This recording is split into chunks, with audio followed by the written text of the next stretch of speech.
parang Lion King. Yan, dude.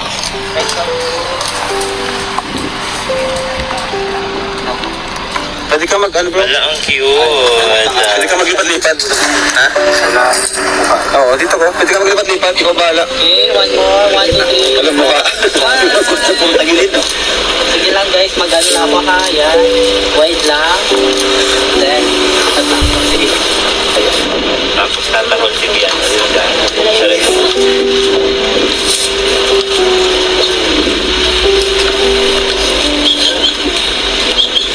Hi.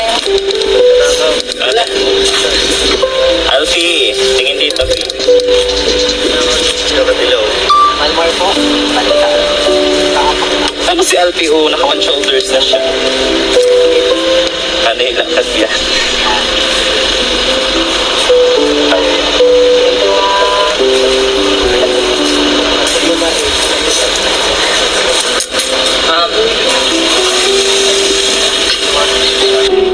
Three, two, one.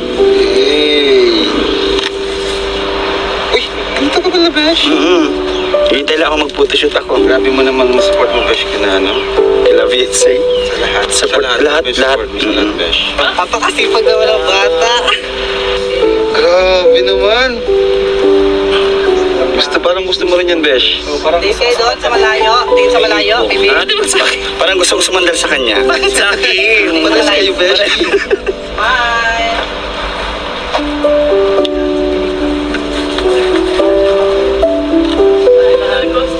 National costume.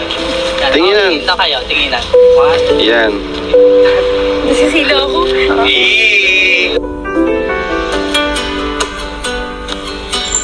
Panahon nga naman. Sobrang napakabilis.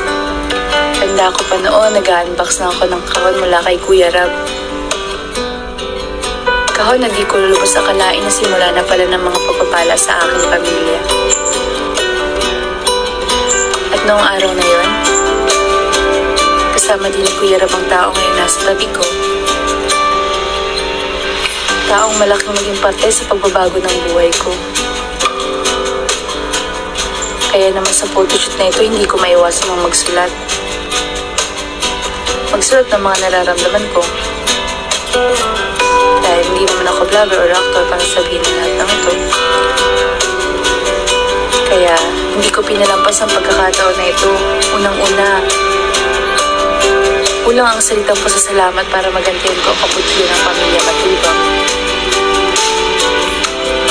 Kaya hindi ako magsasawang bigkasin ito sa bawat pagkakataon na pwede ko itong sabihin.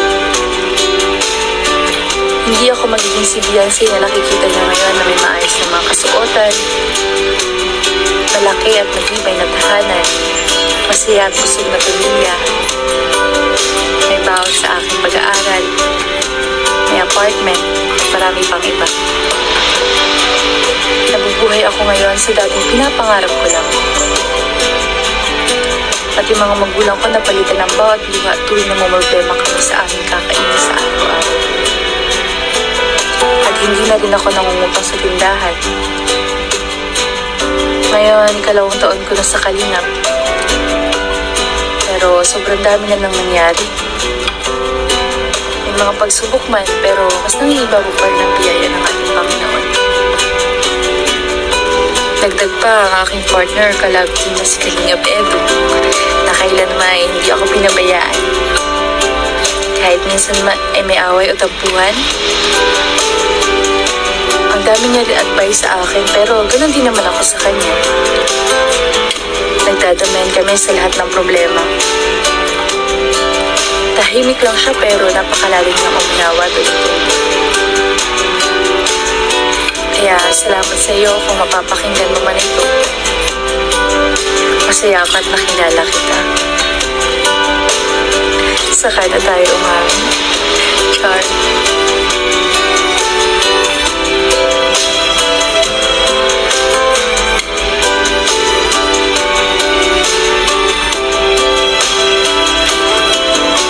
Grabe naman. Okay lang mainitan. Payungan mo siya. Payungan mo siya. Ayun ano? Oh, tama. Payungan mo nga. Tama. Ano pa yung niluloko dyan? Payungan mo nga. Si Pisot talaga. Oo. Papakasipag naman ang bata. Oh, game, game, game. Sige, go. Spent your life and it's gone. I haven't done. Yan, yan. Summer is always Grabe naman. confusing me.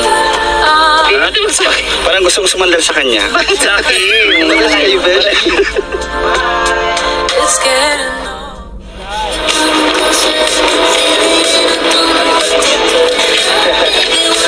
Yan.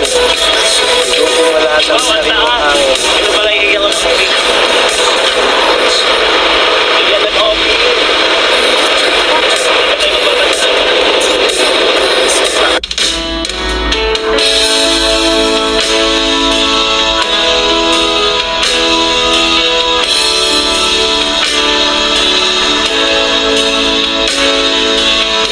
Nakatalikod kayo, tapos Pumitan lang, holdingan. Ayan, yan, yan, yan. Holdingan. Papunta sa wave. Go.